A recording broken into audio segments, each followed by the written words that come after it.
Hi all. Today we are going to be dealing with the next set of fundamental rights, that is the next rights of right to freedom, which is Article 21 and Article 22. Article 21 is divided into two parts, being Article 21 right to life and personal liberty, and part 2 Article 21A, which means right to education.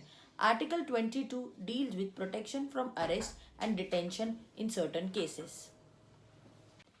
Let us now discuss what is Article 21. Article 21 states that no person shall be deprived of his life and personal liberty except according to the procedure established by law.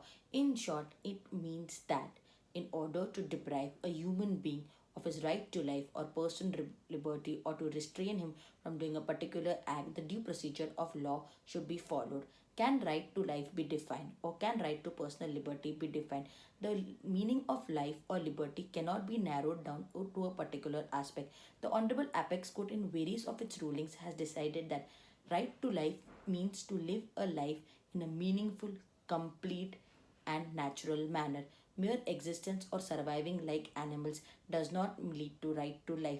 Thus, let us now see in various decisions of the Apex Court what is discussed as right to life under Article 21, because Article 21 is considered as the heart of the fundamental rights and has been interpreted on various occasions in various matters, and thus it includes from life to death, from food to shelter, from living in a pollution free environment to travel without any restricted movement, to travel abroad, and also includes right to privacy, medical assistance, and various other rights which have been narrowed down by the Honorable Apex Court into various forms of rights.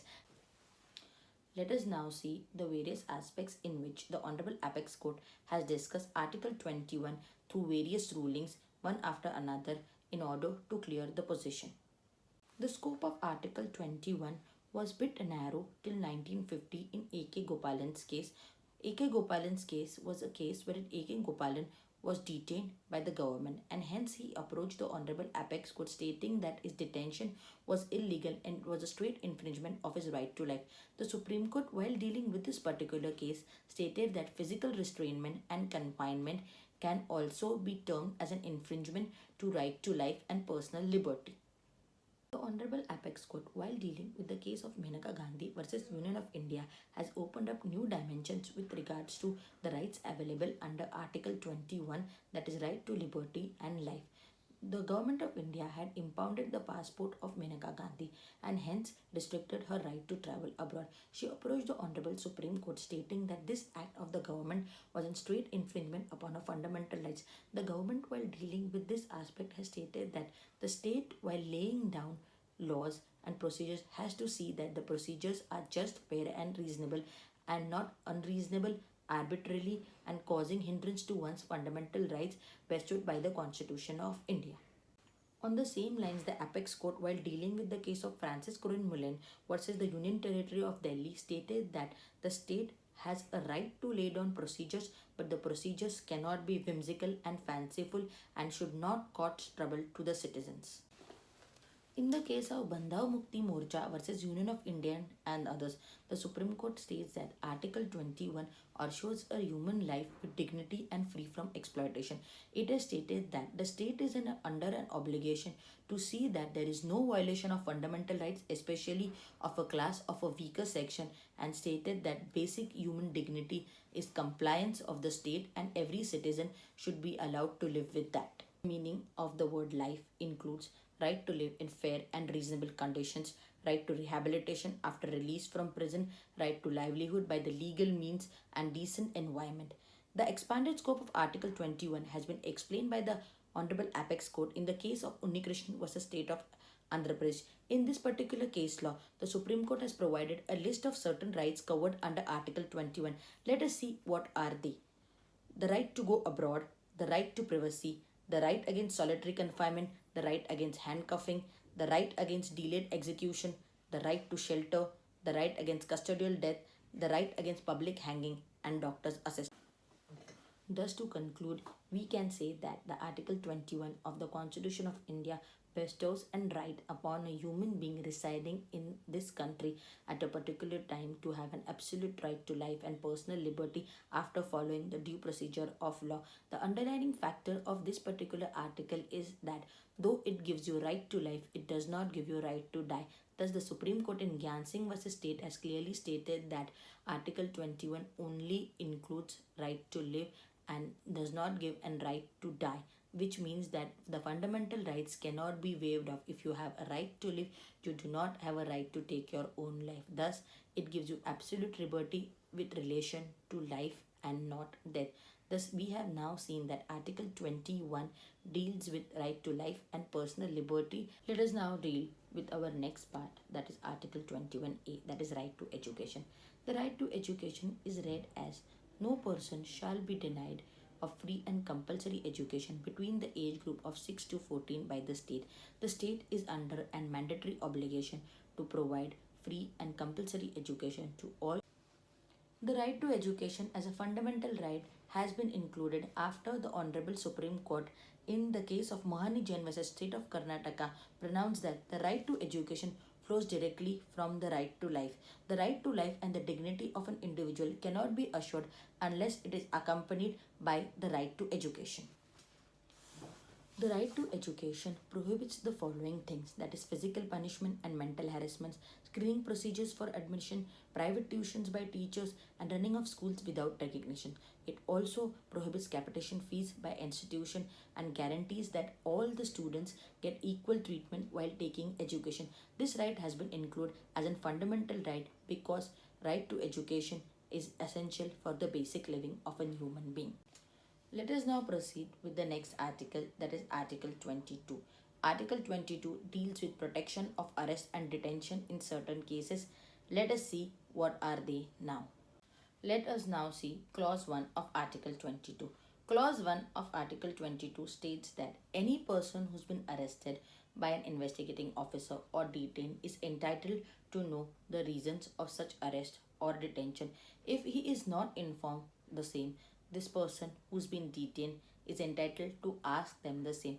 If at all the same has not been provided to him by the investigating officer, then such arrest amounts to illegal detention.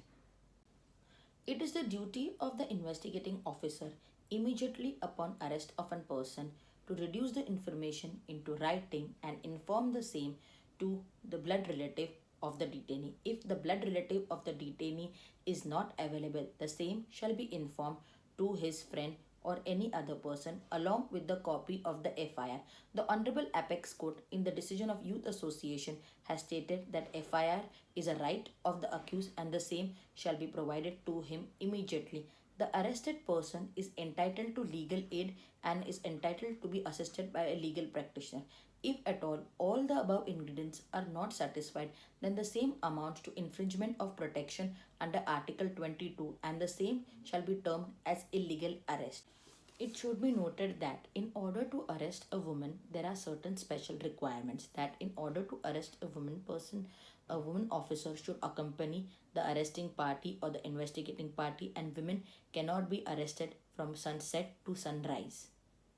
Let us now see what does Clause 2 of Article 22 state. Clause 2 of the Article 22 states that any person who is in custody immediately after his arrest within 24 hours is required to be produced before the local, that is the district magistrate. A person cannot be detained in custody beyond the set period without the authority of the such a magistrate. The Clause 3 of Article 22 states that Clause 1 and Clause 2 shall not be applicable to any person who is an enemy, alien, or any person who is arrested or detained under any law providing for preventive detention. The Clause 4 of Article 22 states that no law providing for preventive detention shall authorize the detention of a person for a period longer than a period of 3 months unless an advisory board consisting of a person who are or have been are qualified to be appointed as a High Court judge has reported before the expiration of 3 months that the said period in their opinion was sufficient for such a cause of a detention. The Clause 5 of the Article 22 says that when any person is detained in pursuance to an order made under law providing for preventive detention, the authority making an order as soon as possible inform the said person the grounds of detention along with the order so as to enable him to make representation against the order as early as possible. Let us see now what does clause 6 of article 22 states that. The clause 6 of article 22 states that if an authority passing an order of preventive detention feels that disclosing the facts is against the public interest, then the authority can retain the facts and nothing in clause 5 can stop the authority from doing so. The clause 7 of Article 22 entitles the Parliament to prescribe law in cases of preventive detention, that is, the circumstances under which and the class of cases under which a person may be detained for a period longer than 3 months under any law providing for preventive detention without opening an opinion from an advisory board in accordance with the provisions of subclause A and clause 4.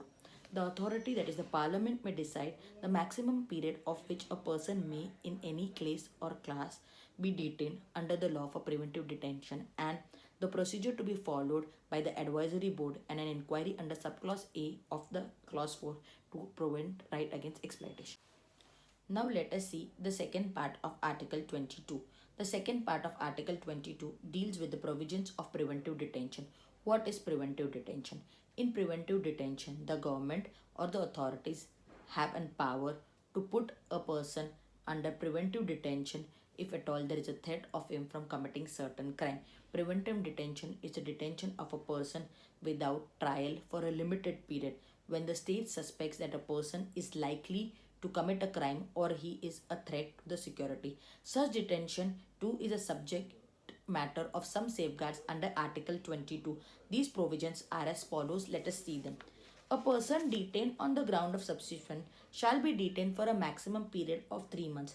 If the government seeks to detain the arrested person beyond 3 months, his detention must be authorized by an advisory board. The advisory board shall be comprising of the level of a high court judge. In this regard, the Parliament is given the power to determine the maximum period for which a person can be detained on preventive grounds. The detained person must be informed the reasons as soon as possible for his detention in writing so as to enable him to appeal or take proper recourse of law. The clause 3 of Article 22 states that if a person is detained under the laws of preventive detention, then he shall not be entitled to the protection under clause 1 and clause 2 of the Article 22. Preventive detention should be carefully distinguished from punitive detention.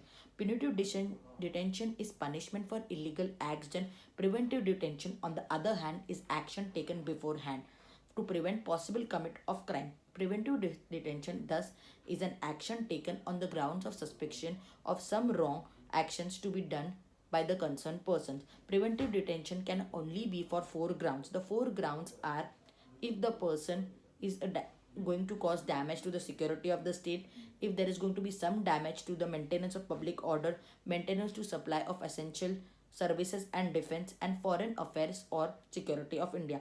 Preventive detention may be without trial. Also, a detainee under preventive detention can have no right of personal liberty guaranteed under Article 19 or 21 of the Constitution of India, and he has only recourse to the remedies laid down by Clause 7 that is prescribed by the Parliament in Clause 7 of Article 22.